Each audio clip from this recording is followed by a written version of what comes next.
আসসালামু আলাইকুম ওরহমতুল্লাহি ওবরকাতুহ। আজকে আমরা আলোচনা করব সুলাইমান আলাইহিস সালাতু ওয়াসসালাম এর সিংহাসন নিয়ে। বর্ণিত আছে, হযরত সুলাইমান আলাইহিস সালাম যখন বিচার কার্য পরিচালনার জন্য এজলাস করার ইচ্ছা করলেন, তিনি জিনদেরকে তার জন্য এমন একটি বিস্ময়কর সিংহাসন নির্মাণের আদেশ করলেন যে যদি তা কোনো মিথ্যা দাবিদার বা মিথ্যা সাক্ষীদাতা দেখে, তার কাঁধের গোশত শেন কেঁপে ওঠে। জিনরা হাতির দাঁত দিয়ে সিংহাসন তৈরি করল, তাকে মণিমুক্তা, ইয়াকুত ও জবরজাত দ্বারা সুশোভিত করল এবং খনিজ দ্রব্যের আঙ্গুর বৃক্ষ দ্বারা এবং 4টি স্বর্ণের খেজুর গাছ দ্বারা, যেগুলোর শাখাগুলো রূপর সিংহাসনটিকে বেষ্টিত করল। তন্মধ্যে 2টি খেজুর বৃক্ষের মাথায় 2টি স্বর্ণের ময়ূর এবং অপর 2টির মাথায় 2টি স্বর্ণের শকুন স্থাপন করা হলো।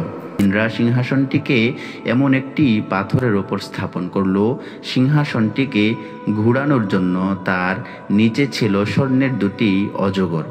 যখন হযরত সুলাইমান আলাইহিস সালাতু ওয়াসসালাম সিংহাসনের প্রথম সিঁড়িতে আরোহণ করতেন, সিংহাসনটি চরকির মতো তার অভ্যন্তরস্থ সব কিছু নিয়ে ঘুরত।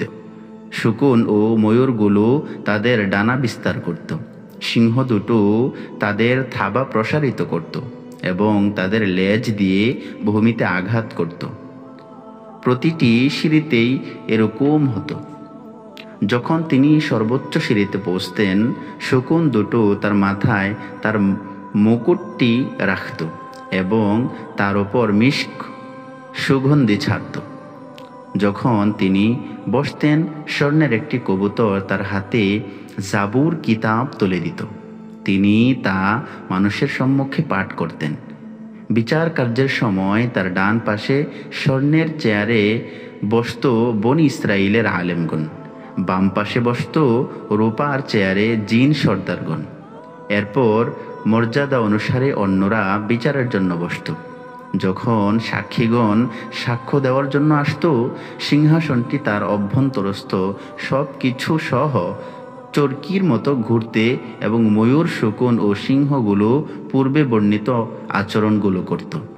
ফলে সাক্ষীগণ ভয় পেয়ে যেত, তাই তারা সত্য সত্য সাক্ষ্য দিত। হযরতে সুলাইমান আলাইহিস সালাতু ওয়াসসালাম যখন ইন্তেকাল করলেন, বুখতনসর সেই সিংহাসনটি আয়ত্ত করে। যখন সে তাতে আরোহণের ইচ্ছা করে, একটি সিংহ তার ডান থাবা দ্বারা তার পায়ে ও গোড়ালিতে আঘাত করে, ফলে সে তাতে আরোহণ করতে সক্ষম হয়নি। আর এর কারণে সে ক্রমাগত ব্যথায় ভুগছিল, এমনকি এ ব্যথার কারণেই সে মৃত্যুবরণ করে। সিংহাসনটি ইন্তাকিয়ায় থেকে যায়।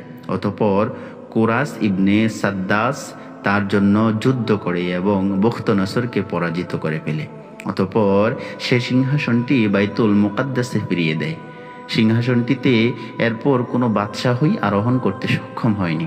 অতঃপর তা বাইতুল মুকাদ্দাসের সখরার নিচে রাখা হয় এবং সেখান থেকে তা গায়েব হয়ে যায়।